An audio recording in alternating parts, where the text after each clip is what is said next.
욥기서 4장 1절입니다. 대만 사람 엘리바스가 대답하여 이르되 누가 네게 말하면 네가 실증을 내겠느냐? 누가 참고 말하지 아니하겠느냐? 보라, 전에 네가 여러 사람을 훈계하였고 손이 늘어진 자를 강하게 하였고 넘어지는 자를 말로 붙들어 주었고 무릎이 약한 자를 강하게 하였거늘 이제 이 일이 네게 이름에 네가 힘들어하고 이 일이 네게 닥침에 네가 놀라는구나. 이건 어찌 보면 좀 조롱하듯이 이야기하는 말입니다. 네가 남한테는 교훈 잘 해놓고 정작 네가 당하니까 너는 못 견뎌하는구나. 남한테는 얘기하고 자기는 못 견뎌하면 그동안 한 교훈이 잘한 거예요, 못한 거예요? 잘못한 거죠. 자기한테는 해당이 안 되는 교훈을 했던 거죠. 그런 교훈은 사실은 쓸모없는 교훈이었다. 그러니까 너가 지금까지 한 일이 다 위선적이었고 거짓이었고 잘못됐다. 이런 식으로 지금 비판하는 그런 말입니다. 오늘 내용은요. 오늘부터 37장까지 상당히 긴 내용인데요. 욥을 시험하시는 여호와입니다. 물론 앞서도 하나님께서 사탄을 통해서 욥을 시험하시며 아예 시험하는 정도가 아니라 아예 그냥 망하게 해버렸죠. 앞에서는 완전히 망하게 했고 망하게 한 다음에 하나님이 욥을 그럼 망하게 한 다음에 좀 회복을 해주든지 아니면 뭐 보호를 해주든지 이래야 되는데 계속 친구들을 통해서 시험과 연단을 끊임없이 하고 계십니다. 그래서 욥을 시험하시는 여호와인데요. 욥이 지금 안 그래도 그 심한 고통 가운데 있는데 거기다가 새 친구들을 붙여가지고 세 차례씩이나 돌아가면서 완전히 골탕을 먹입니다. 그러니까 그 세 차례씩 하는 것이 또 시험이에요. 또 시험인데 나중에 그 예수님이 보면은 죄 없으신 예수 아닙니까? 그런데 예수님이 공생애를 시작하시기 전에 광야로 내려가시죠. 그리고 40일간 금식을 하시죠. 그리고 고통 속에 들어갑니다. 근데 그러한 시험 가운데 있는 그 고통 속에 있는 예수에게 사탄이 와가지고 말로 3번씩 또 시험을 합니다. 물론 그 시험을 예수님께서 말씀으로 물리치셨죠. 그리고 마침내는 승리하셨죠. 그리고 나중에는 천사들이 와서 돕더라 이런 말씀으로 이제 끝이 나는데 그렇게 될 것에 대한 하나의 예표적인 사건이라고 볼 수 있습니다. 사실 욥이라는 인물이 의로운 욥으로 등장을 합니다. 죄가 없는 욥으로 등장을 해요. 그런데 그가 까닭없이 고통 속에 들어갑니다. 그런데 가만 내버려둬도 고통스러운 그 욥을 너가 떡을 만들어, 너 배고프지? 떡 만들어 먹어. 그러면 해결될 거야. 돌로 떡을 만들어서 먹어라. 이런 식으로 이제 처방이랍시고 해주는데 그 처방 따르면 뭐가 되죠? 하나님을 대적하는 행위가 되고 하나님의 말씀을 따르지 않는 결과가 되버려요. 그건 이제 사탄의 유혹입니다. 다시 말하면 잘못된 처방을 주는 거죠. 잘못된 처방을 통해서 더 괴롭히는 거예요. 안 그래도 괴로운데 더 괴롭히는 그런 시련 가운데 집어넣고 처방이라고 주는 것이 잘못된 처방이고 그러다 보니까 거기에 대해서 물론 욥은 이제 항변을 하지만 예수님은 항변이라기보다는 말씀으로 물리치시죠. 그거를 말씀으로 물리치시죠. 결국 사탄과 예수님의 그 대화처럼 지금 세 친구들과 욥의 그 변론이 계속해서 일어나게 됩니다. 그런 것에 대한 하나의 모형과 그림자적인 그런 사건이다 그 말이죠. 대만 사람 엘리바스가 대답하여 이르되 세 친구들을 통한 시험인데 친구들을 통한 첫 번째 시험이 이제 엘리바스를 통해서 시작이 됩니다. 엘리바스는 먼 나라에서 왔어요. 먼 나라에서 왔는데 대만에서 왔습니다. 와가지고 그 사람이 욥을 처음에는 위로한답시고 왔어요. 그래서 일주일간 같이 고통을 좀 동행해 주었어요. 그때까지만 해도 참 고맙죠. 차라리 말 없이 그렇게 해준 거는 너무 고마워요. 그런데 이제 말을 시작하면서부터 욥을 자극하기 시작합니다. 욥을 더 괴롭게 만듭니다. 이것은 위로가 아니에요. 정말 쓸데없는 의원처럼 쓸데없는 말로 더 괴로움을 가중시키는, 참 우리가 이것도 일종의 이제 위로고 오늘날로 말하면 신방이죠. 신방인데 저도 돌이켜 보니까 신방을 통해서 정말 위로를 하는 경우도 있지만 경우에 따라서는 성도들을 더 힘들게 만드는 그런 경우도 있었던 것 같아요. 돌이켜 보면 그런 예가 있었던 것 같아요. 그래서 신방하고 와가지고 성도가 더 실족해가지고 교회를 안 나오는 그래서 정말 신방 잘못했다 싶을 정도의 그런 일이 있었던데, 그러니까 신방이라는 게 사실은 뭐 다른 게 아니거든요. 그냥 같이 아파주는 거, 같이 들어주는 거, 이게 이제 제일 좋은 신방인데, 들어주는 게 아니라 해결을 한답시고 뭔가 자꾸 처방을 주죠. 처방을 주는데 그 처방이 그 사람한테는 안 맞는 처방이에요. 쓸데없는 처방이 돼가지고 오히려 역효과가 나는 거죠. 이런 경우. 그래서 참 신방도 조심스럽죠. 경우에 따라서. 조심스럽고. 뭐 그러나 저러나 우리가 다 서로 연약한 가운데 있으니까 서로 이해를 하면 괜찮은데, 이해가 또 잘 안 되는 경우도 있죠. 믿음이 약하신 분들은. 그래서 신방해가지고 오히려 실족하는 예도 종종 있다는 것을 우리 엘리바스를 보면서 좀 생각을 해봤습니다. 대만 사람 엘리바스가 대답하여 이르되 누가 네게 말하면 내가 실증을 내겠느냐? 누가 참고 말하지 아니하겠느냐? 네가 그런 말 하면 누가 참고 가만히 있겠느냐 그 말이죠. 지금 지난번에 욥이 너무 괴로우니까 무슨 소리 했습니까? 차라리 내가 나지 않았으면, 내 생일날 그날이 그냥 캄캄했더라면, 그날이 그냥 세상이 뒤집어져가지고 내가 세상에 안 나왔더라면, 뭐 이런 얘기들을 했지요. 사실 고통스러우면 그런 소리 하잖아요. 그렇죠? 뭐 심하게는 뭐 하나님까지 원망도 하는데 뭐 자기를 두고 말하는 거야. 그거 뭐 그렇게 사실은 있을 수 있는 일이에요. 있을 수 있는 일인데 제3자들은 그 경험을 안 해본 사람들 입장에서는 끔찍한 소리예요. 어떻게 신앙인에 입어서 이런 말이 나올 수가 있나? 어떻게 당신 하나님 믿는 거 맞아? 이렇게 당장 이제 질책을 하기 시작하지요. 어떻게 하나님 믿는 사람이 이럴 수가 있어? 우리가 평소에 또 하나님 여호와 찾는데, 하나님을 여호와로 아는 사람이 그래 이렇게 살아? 이렇게 나오죠. 이게 이제 위로하러 가가지고 책망만 하는 거죠. 이제 책망. 그러면은 그 사람이 막 상처가 되는 거죠. 이거는 뭐 위로는 고사하고 그냥 나를 완전히 그냥 안 그래도 지금 쓰러져 가는데 완전히 짓밟으러 왔구나 이렇게 생각이 들지요. 그러니까 힘들다는 거죠. 그런데 이 엘리바스가 지금 반대로 그 얘기를 하는 거예요. 네가 그렇게 말하는데 누가 그 소리를 듣고 가만히 앉아 있겠느냐 그 소리예요. 내가 참다 못해가지고 내가 한마디 하겠다 이렇게 이제 시작하는 거예요. 우리가 말할 때 보면 꼭 그런 소리 하지요. 내가 정말 참다 이제 말 시작한다고. 어지간해도 참은 것처럼. 어지간해도 참기는 뭘 참아요. 못 참았으니까 결국 말하는 건데. 근데 꼭 자기는 의로운 채 하려고 많이 참은 것처럼, 자기 책임이 아닌 것처럼 하는 거죠. 그러면서 보라, 전에 네가 여러 사람을 훈계하였고 손이 늘어진 자를 강하게 하였고, 전에는 네가 그렇게 했지? 이제 보니까 너 형편없구나. 그럼 지금까지 한 게 뭐였어? 다 외식이었어? 가식이었어? 이런 식으로 이제 비난하기 시작하는 거예요.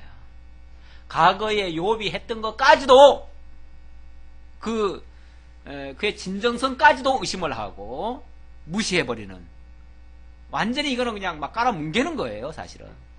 그럼 지금까지 욥이 정말 하나님도 인정할 만큼 의로웠다, 또 정직했다, 깨끗했다, 뭐 겸손했다, 하나님 경외했다 이렇게 말한 것을 다 무효화시키는 말이에요.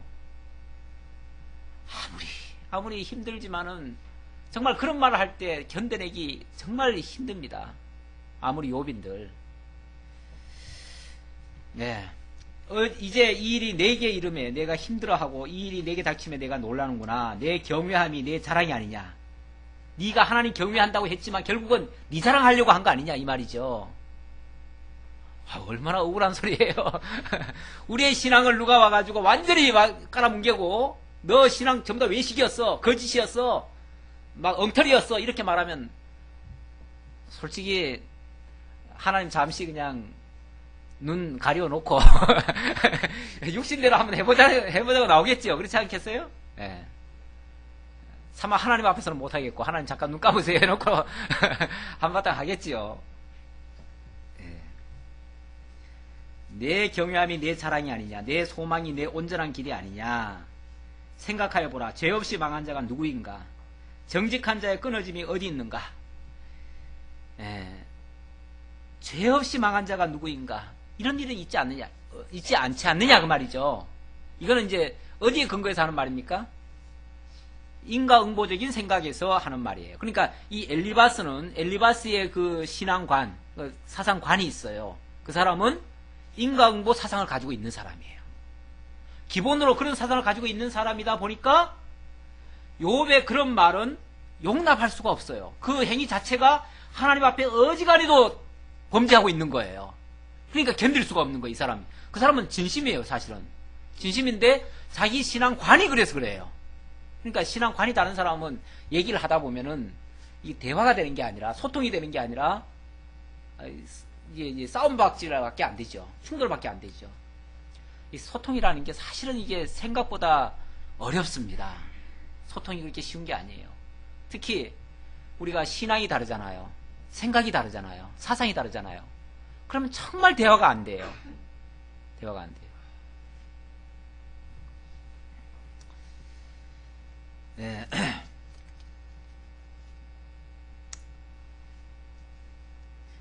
옛날에는 제가 처갓집에 가면 굉장히 대접을 잘 받았고 우리 장모님이 저를 아주 그냥 끔찍히 아주 모범적으로 이렇게 칭찬을 많이 해주셨는데 어제는 제가 안 갔어요. 안 가고 우리 집사람만 갔다 왔는데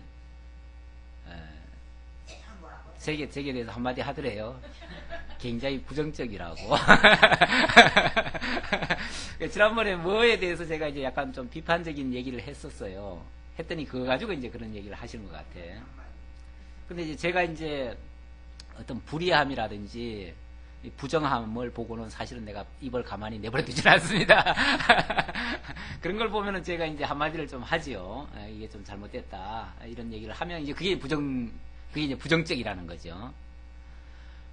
잘못된 걸 잘못됐다고 하니까 부정적이 되는 거예요. 근데 물론 이것도 내 생각이죠. 내가 판단하기에 이제 그런 거죠. 사람들은 나와 생각이 다르면요, 나쁘게 봅니다. 그렇죠? 나쁘게. 그러니까 누구든지 내 생각에 동의를 하면 그 사람은 좋은 사람이고, 그 사람은 참 부정적 반대가 뭐죠? 긍정적이고, 찬동을 했으니까 긍정적이죠. 긍정적인데 내 의견과 반대되는 얘기를 하니까 이거 바로 부정적인 얘기가 되어버리는 거죠. 이게 이제 각인이 되기 시작했어요. 은근히 걱정이 되는데 사실 잘 보여야 되는데 사실 누구에게든지 좋은 소리 하기를 원하죠. 반대되는 얘기하면 누가 좋아하겠어요. 좋아하는 사람 아무도 없어요, 사실은. 특히 우리가 신방 또는 이제 상담사 같은 경우는 무조건 다 들어줘야 됩니다. 사실은 반대되는 얘기든 틀린 얘기든. 근데 우리는 이제 목사다 보니까 늘 가르치는 습관이 있어가지고 잘못된 걸 얘기하면 잘못됐다고 얘기를 해버려요, 자꾸만. 이게 이제 습관이 됐어요, 사실은. 근데 이것도 사실은 좋지 않아요. 상담자는 이래가지고는 안 됩니다. 상담자는 옳은 걸 옳다고 얘기하는 게 아니에요. 또 틀린 걸 틀리다고 얘기하면 그것도 사실은 상담자의 그 기본 자세는 아니에요. 몰라요. 그게 정답인지 아닌지 모르겠는데 자꾸 한 상담학에서 가르칠 때 보면 그렇게 얘기해요. 무조건 들으래요. 무조건. 틀린 말이라도 듣고 뭐 거짓말이라도 듣고 그냥 다 동의해주고 인정해주고 그렇게 해줘서 그로 하여금 자기가 뭐가 잘못됐는지를 자기 말 속에서 깨닫도록. 그러니까 내가 얘기를 해줘서 깨닫는 게 아니라 내가 얘기해서 깨달으면 나하고 원수가 돼버려요. 맞는 말일지라도 고지를 안 들어요. 일단은 너는 나하고 틀려. 그러니까 담을 딱 쌓아버려요. 담을 쌓고 나서부터는 그 다음부터는 무슨 소리를 해도 아무리 좋은 소리를 해도 안 들어버려요. 그냥 안 듣는데 소용없잖아요. 목사가 정말 하나라도 더 듣게 하려고 그냥 이렇게 설득하고 저렇게 설득하는데 안 들어버리니까 소용없죠. 그냥 길을 딱 닫아버리니까. 그러니까 이제 그러기 전에 먼저 이제 다 들어주는 습관이 돼야 되는데 이 가르치는 자는 들어주기가 쉽지 않습니다. 잘 안 들으려고 그래요. 그래가지고 본인도 잘 못 배우고요. 그래서 목사 가르치기 제일 힘들고요. 하나님도 못 가르친다잖아요. 심지어 목사를 하나님도 못 가르친대요. 그냥 하나님도 손 들었대요.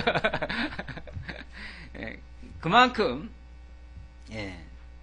지금 이렇게 생각이 다르다 보니까 완전히 자기 생각 가지고 욥을 재단을 하고 판단을 하고 자기 기준으로 지금 엘리바스가 자기 기준 가지고 지금 욥을 지금 정죄해버려요.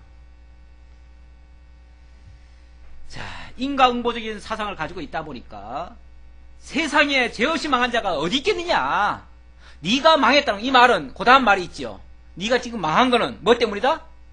죄 때문 아니냐. 죄 없이 망한 사람이 어디 있냐.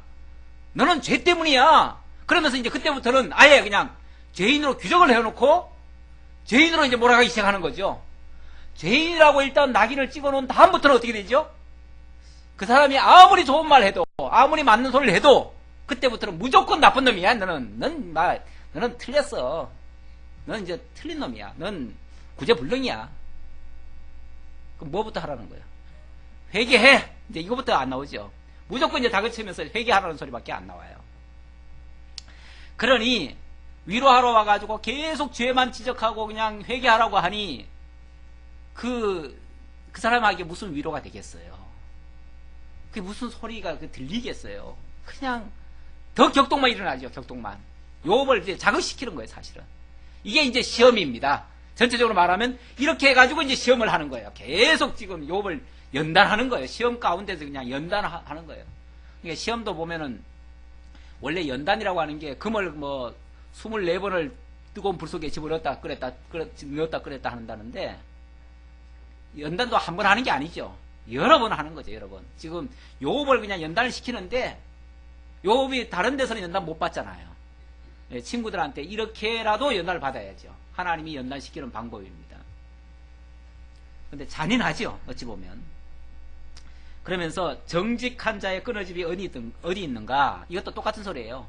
정직한 자는 끊어지는 법이 없어. 근데 너가 지금 끊어졌잖아. 지금 가족들도 다 죽고 지금 다 그랬잖아. 그럼 너 정직하지 않다는 뜻이야. 이렇게 나오는 거죠. 아예 규정을 해버리는 거예요. 내가 보건대. 자, 그래서 이제 자기가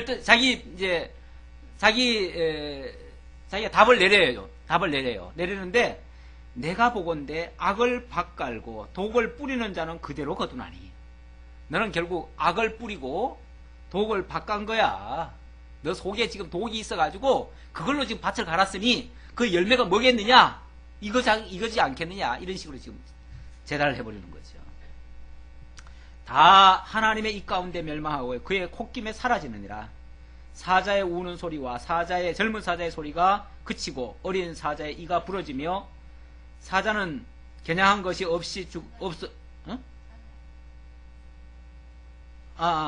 사자는 사냥한 것이 없어 죽어가고 암사자의 새끼는 흩어지느니라. 원래 수사자가 굶어 죽는다잖아요. 그렇죠? 암사자는 굶어 죽지 않는데 수사자는 굶어 죽어요. 수사자는 지가 사냥을 잘 안 하고요. 맨날 겁만 주고 뺏어 먹긴 하고 이러다가 나중에 하면 지 이빨 빼주고 하니까 잡아먹을 수도 없고 그래가지고 결국 굶어 죽는데요. 사자는 겨냥한 것이 없어 죽고, 여기 사자는 수사자를 얘기하는 거예요. 수사자는 지가 사냥하는 것이 없어가지고 결국 굶어 죽고, 암사자의 새끼는 흩어지느니라. 결국은 이제 돌보지 못하니까 다 흩어지고 이렇게 된다. 다 어떤 사람이 자 계속 그냥 읽어 나가니까 좀 그런데 지금 이제 여기서는 계속 엘리바스의 잘못된 주장입니다. 잘못된 주장을 지금 하는 거예요. 지금 이 말들이 다 옳은 말이 아니에요. 잘못된 주장들. 잘못된 주장을 통해서 욥을 계속 지금 연단을 하는 거예요. 이 사람은 전형적인 전통신학의 사상적 원조다. 이렇게 말씀드릴 수 있습니다. 왜 그러냐면 지금 여기서 이제 뭐 여러 가지 그 신비주의자라든지 뭐 전통신학 지금 내가 방금 얘기했는데 이런 신학들이 계속 나옵니다. 왜 그렇게 이제 얘기를 하냐면 그 당시에 무슨 뭐 전통신학이 뭐는 있었겠어요? 없었지요. 없었는데 지금 이와 같은 생각을 가지고 신앙생활 하시는 분들이 있다 그 말이에요. 그런 자들의 원조다 그 말이에요. 그런 자들의 원조다. 그러니까 여기 있는 것도요, 다 불신세계를 두고 하는 얘기가 아니에요. 다 신앙 안에 있는 사람들이 이런 생각들을 가지고 있어요. 그러니까 신앙 안에서도 얼마나 사람들의 생각이 다양하고 그 사상들이 다른지를 몰라요. 근데 이것이 이미 성경이 다 예고하고 있어요. 다 예고하고 있어요. 사실은 예수님 당시에도 보면 바리새인들, 서기관들, 제사장들, 사두개인들, 헤롯 당들 이런 사람들이 있었죠. 그 사람들이요 다 하나님 믿는 사람들이에요. 그렇죠? 나름대로는 다 하나님 믿는데 하나님 믿는 방식이 조금씩 달라요. 조금씩 달라가지고 그러다 보니까 자기네들끼리도 서로 의견 통일이 안 돼요.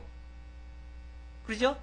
그러다 보니까 자기네가 가는 방식만 옳다고 주장을 하고 특히 예수님에 비하면은 예수님을 대상으로 해가지고는 전부 다 똘똘 뭉치죠.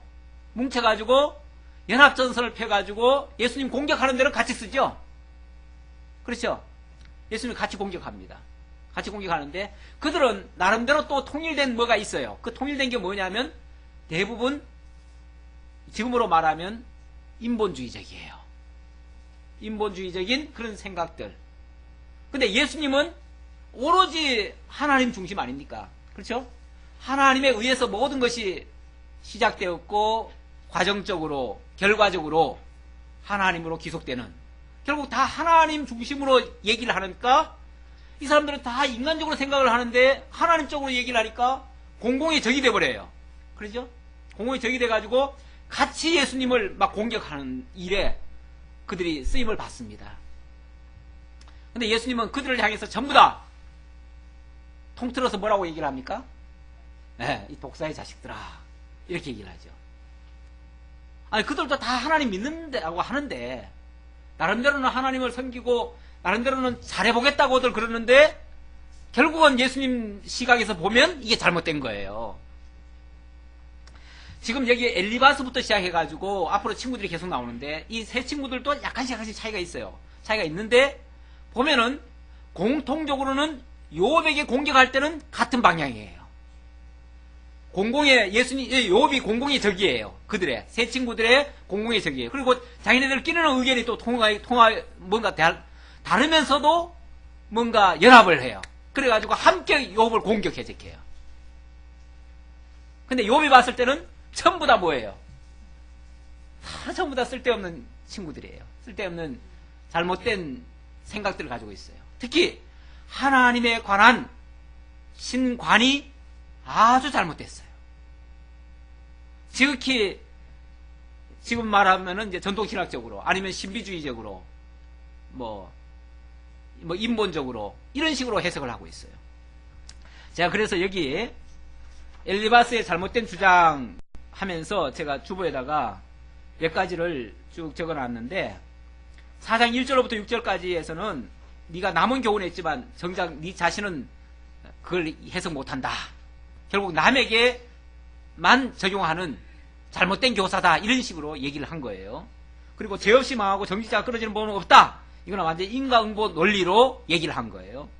그 다음에 12절로부터 16절까지에 보면 또 이 사람은 또 막 자기는 하나님께로부터 이상과 형상을 막 어떤 계시를 받았대요. 계시를. 이런 식으로 얘기를 하니까 또 신비적인 것도 있어요. 그래서 제가 신비주의라고 써놨는데 자, 이런 식으로 좀 기록이 되어 있어요. 자, 12절부터 봅시다.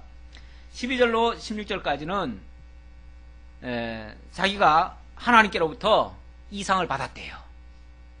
좀 신비적인 이야기를 하죠. 어떤 말씀이 내게 가만히 이르고 그 가느다란 소리가 내 귀에 들렸었나니, 자기가 어젯밤에 하나님께로부터 세미한 음성 들었다는 거예요. 사람이 깊이 잠들 즈음 내가 그 밤에 본 환상으로 말미암아 생각이 번거로울 때에 두려움과 떨림이 내게 이르러서 모든 뼈마디가 흔들렸었느니라. 그때 영이 내 앞으로 지나매, 그때 이제 영이, 여기 영은 곧 하나님이에요. 하나님의 영이 내 앞으로 쓱 지나가는데 그냥 온 몸이 그냥 내 몸에 털이 쭈뼛 하였느니라. 그러니까 하나님을 직접 봤다는 얘기예요. 내가 하나님 봤다, 세미한 음성 들었다,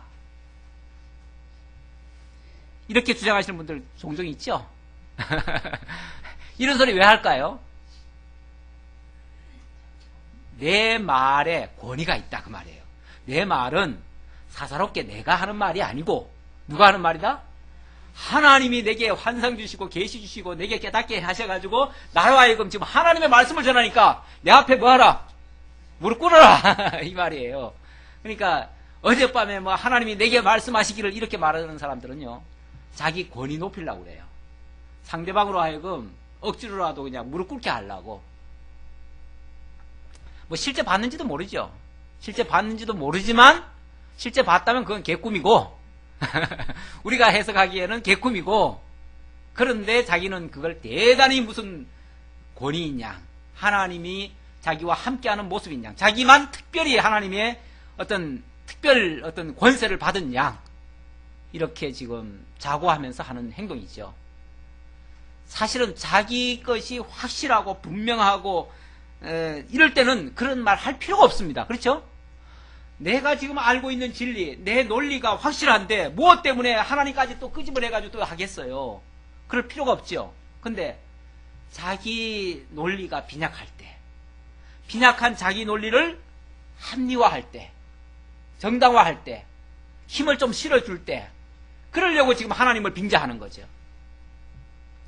특히 이단들 가운데 보면 꼭 보면 자기를 이렇게 드높이려고, 상대방으로 하여금 자기 앞에 와서 무릎 꿇게 하려고, 내가 어떤 계시를 받았고 내가 어디 삼각산에서 기도할 때 하나님이 막 내게 임하셔가지고 어디 가서 어느 나무가 있는데 거기 가서 땅을 파봐라. 그래서 땅을 파봤더니 거기에 이런 것들이 있더라. 그리고 이게 하나님이 내게 주신 특별 계시다. 그리고는 자기가 적은 글을 갖다가 그냥 마치 하나님의 계시의 말씀인 것처럼 이렇게 하는 경우가 종종 있죠. 네. 유명한 그 이단들 보면 다 그래요. 제가 한때 지금 평강제일교회인데 대성교회 박윤식 목사, 그 교회를 제가 한번 가봤었어요. 그때는 이제 정탐 삼아 갔어요. 왜냐하면 그때 신학교 졸업하고 목회를 앞두고 있는데, 그때 제가 이 말씀 듣고 막 혼란스러웠을 때예요. 그때 정말 제대로 하는 교회가 어디 있는가 해가지고 교회를 여기저기 다 다녀봤는데, 그때 제가 이제 그 박윤식 목사 그 교회를 갔어요.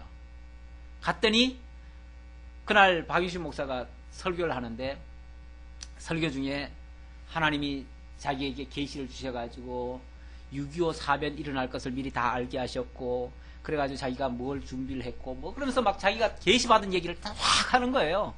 그러면서 뿐만 아니라 뭐 계시받은 얘기가 한두 가지가 아니에요. 엄청 많아요. 물론 그때는 신기했지요. 신기하면서도 그게 아니라는 건 우리가 아니까 이제 비판하면서 이제 듣긴 들었지만은, 수많은 사람들은 뭐 그거 가지고 하면 하는 거죠. 막 환장하는 거죠. 그런 교회라야 한 5만 명씩 모입니다. 거기가 지금 아마 한 5만 명 이상 될 거예요. 예. 그 당시에도 그랬어요. 예. 대단합니다. 예. 이렇게 막 계시 받았다. 이거 자기를 그렇게 높이기 위해서 하는 겁니다. 16절. 그 영이 서 있는데, 하나님이 서 있는데 나는 그 형상을 알아보지는 못하였어도 오직 한 형상이 내 눈앞에 있었느니라. 그때 내가 종용한 중에 한 목소리를 들으니, 사람이 어찌 하나님보다 의롭겠느냐. 지금 누구 이름으로 정지하는 겁니까? 하나님 이름으로 지금 하나님이 내게 그 말씀을 하셨다는 거예요. 그러면서 그 말을 가지고 지금 욥을 지금 책망하는 거예요. 사람이 어찌 하나님보다 의롭겠느냐? 네가 사람이면서 어떻게 감히 의롭다 소리를 할 수 있느냐? 이런 말이죠. 그렇죠. 뭐 사람으로서 하나님만큼 의로울 수는 없습니다. 그건 뭐 지극히 평범한 얘기예요. 그게 하나님의 음성이 아니라 할지라도 욥이 지금 뭐 스스로 나는 의롭다 그랬습니까? 그 말은 안 했죠. 그 말 안 했는데 다만 이제 죄 때문이 아니라는 얘기는 했을 수 있어요.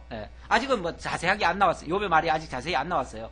다만 자기 이제 어떤 막 괴로움을 호소했을 뿐인데 막 어림짐작해가지고 막 갖다가 싸잡아 넣는 거죠, 그냥.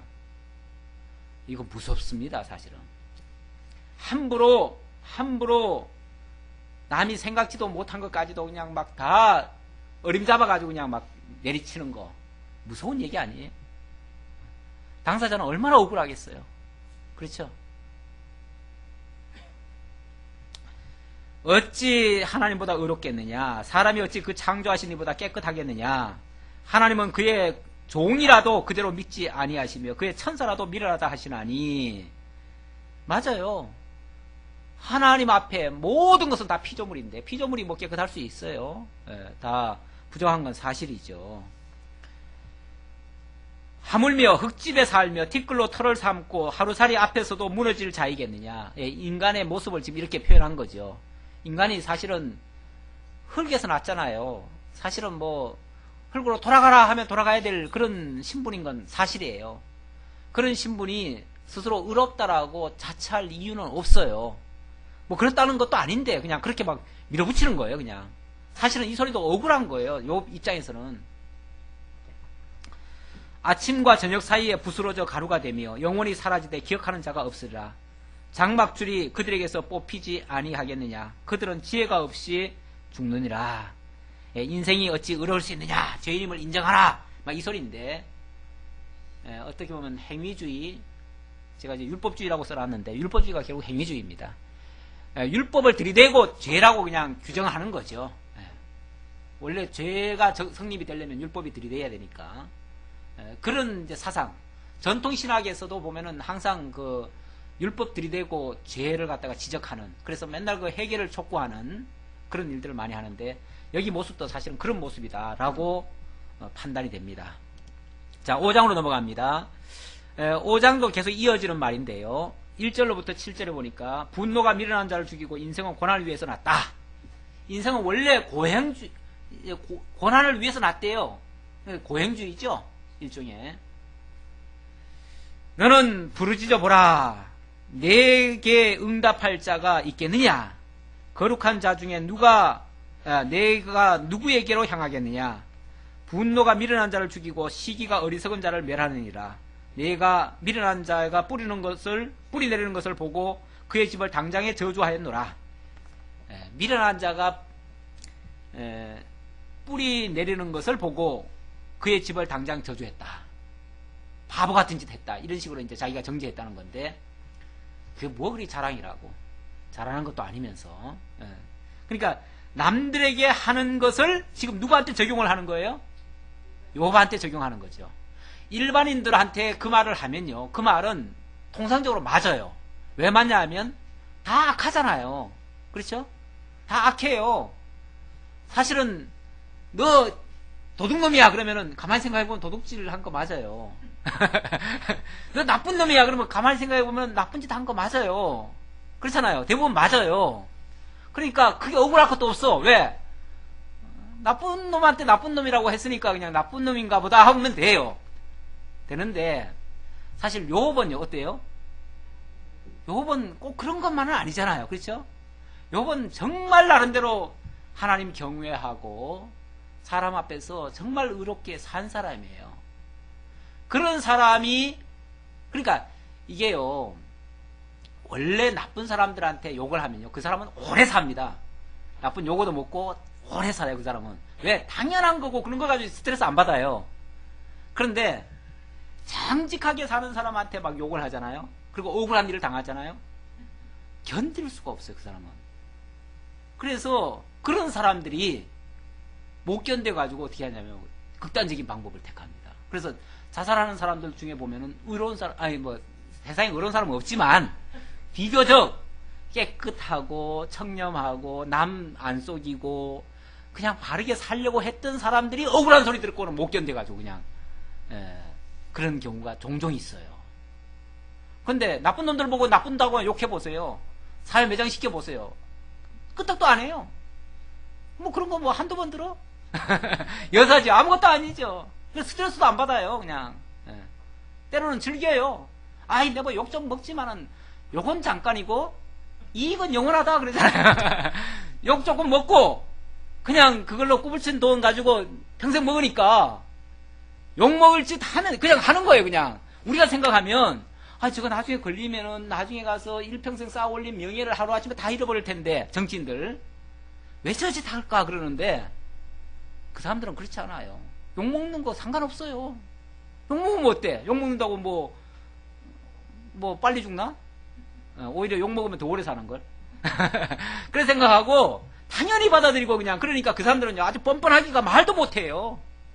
그런 사람들은 시인도 안 해요. 그래서 끝까지 다 나올 때까지 뭐 합니까? 그냥 다 버틴게요.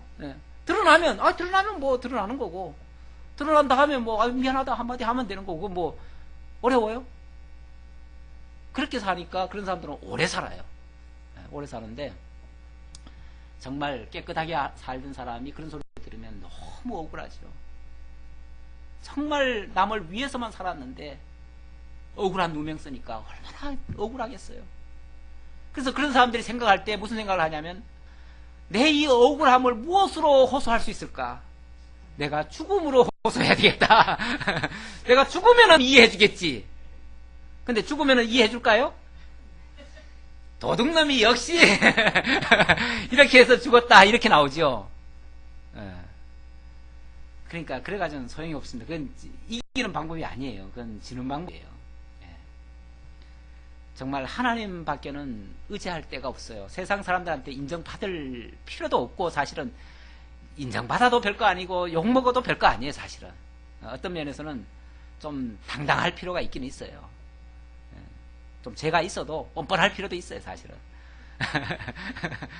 죄가 있으면서 뻔뻔한 것이 이 삶에 있어서는 하나의 좋은 방식입니다. 삶의 한 방식이에요. 살아가는 한 방식이에요. 그러니까 그거 가지고 너무 제 생각 가지 말아요. 자, 이게 내가 악하게 살라고 얘기하는 건지 뭔지 지금 모르겠네요. 자, 예. 그의 자식들은 구원에서 멀고 성문에서 억눌리나 구하는 자가 없으며 그가 추수한 것은 줄인 자가 먹되 덫에 걸린 것도 빼앗으며 올무가 그의 재산을 향하여 입을 벌리느니라.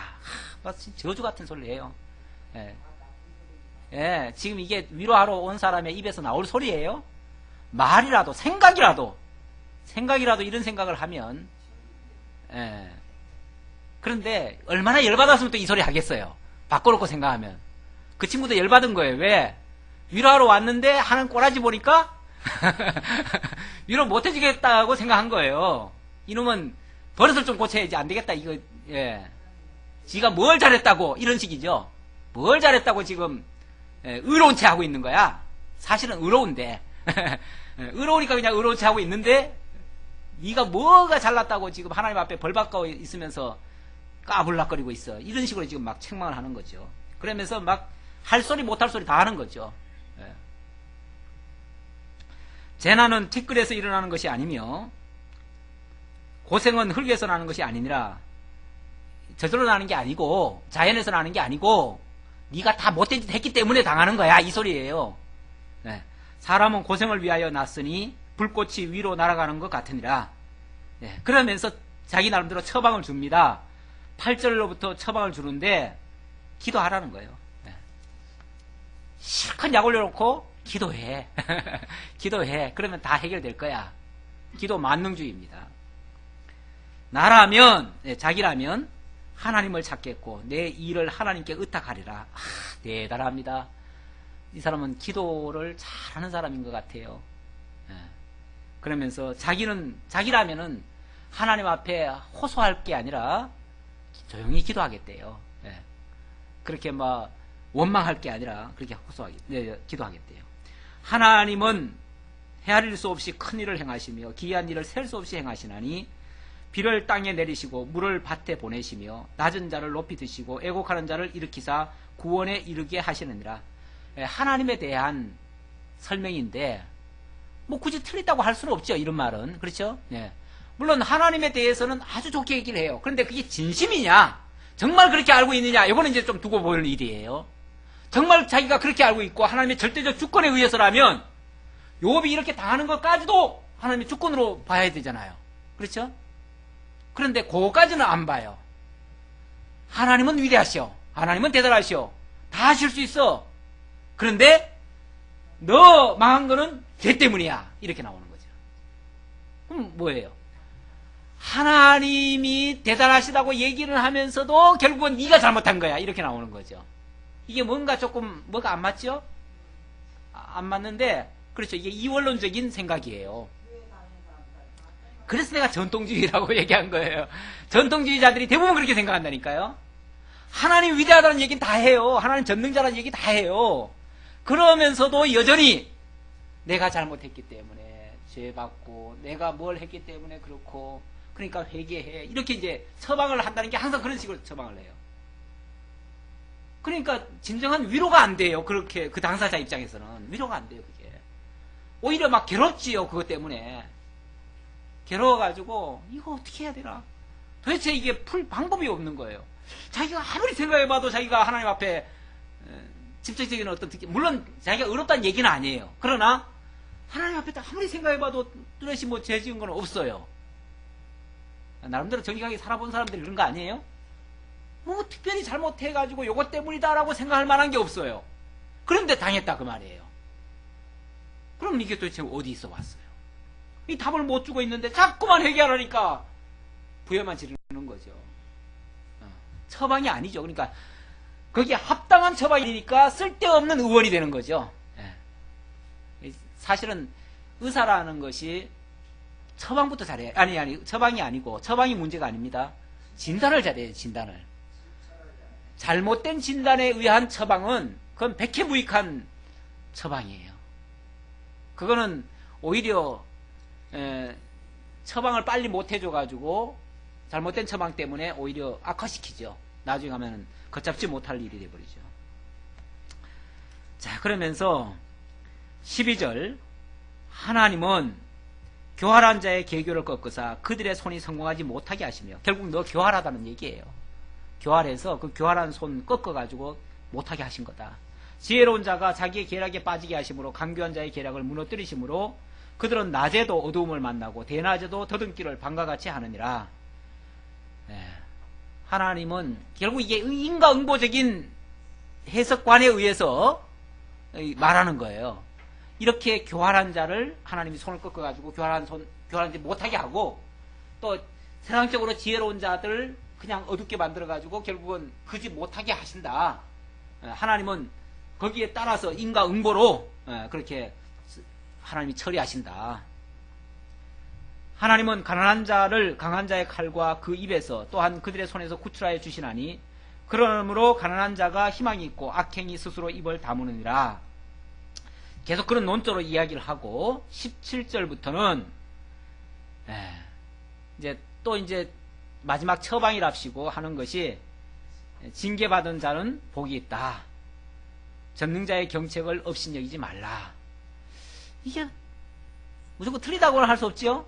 맞는 말인데 또 그렇다고 절대적인 말은 또 아니에요. 왜냐하면 이게 상대적일 수가 있어요. 상황마다 다른 수위가 있어요. 자, 볼지어다 하나님께 징계받는 자에게는 복이 있나니 그런즉 너는 전능자의 징계를 업신여기지 말지니라.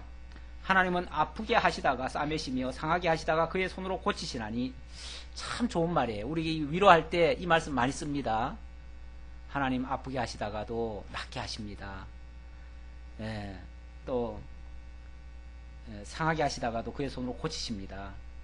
여러 가지 환난에서 너를 구원하시며 7가지 환난이라고 그 재앙이 내게 미치지 않게 하시며 기근 때의 죽음에서 전쟁 때의 칼의 위험에서 너를 구원하실 터인즉 내가 혀의 채찍을 피하여 숨을 수가 있고 멸망이 올 때에도 두려워하지 아니할 것이라. 너는 멸망과 기근을 비웃으며 들짐승을 두려워하지 말라. 들에 있는 돌이 너와 언약을 맺겠고 들짐승이 너와 화목하게 살 것이라. 아주 좋은 말씀만 지금 다 골라서 다 하고 있어요. 청산유수처럼. 이걸 틀리다고 말할 수 없습니다. 맞는 얘기예요. 다 맞는 얘기고. 그런데 이제 어디에 근거하는 말입니까? 뭘 전제한 말입니까? 회개를 전제한 말입니다. 그러니까 전제가 사실은 좀 잘못됐다고 볼 수 있어요. 네가 회개하면 하나님이 이렇게 해주실 거다. 그 말이에요. 그냥 통상적으로만 얘기를 하면 맞는 말일 수 있는데 회개를 전제하니까 이 말이 이제 틀린 말이 될 수도 있어요. 내가 내 장막의 평안함을 알고 내 우리를 살펴도 이런 것이 없을 것이며 내 자손이 많아지며 내 후손이 땅의 풀과 같이 될 줄을 내가 알 것이라. 내가 장수하다가 무덤에 이르리니 마치 곡식단을 제때에 들어 올림 같으니라. 볼지어다 우리가 연구한 바가 이와 같으니 너는 들어보라. 그러면 네가 알리라. 우리가 연구한 바가 이와 같다. 우리가 알고 있는 모든 상식을 종합해서 결론을 내리는데 너 회개해.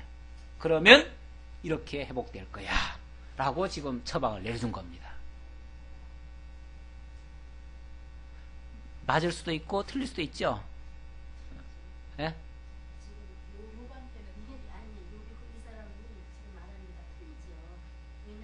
예.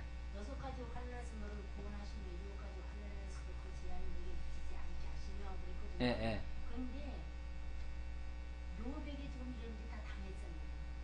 아, 이거는 이제, 그러니까 회개를 전제한 얘기라니까.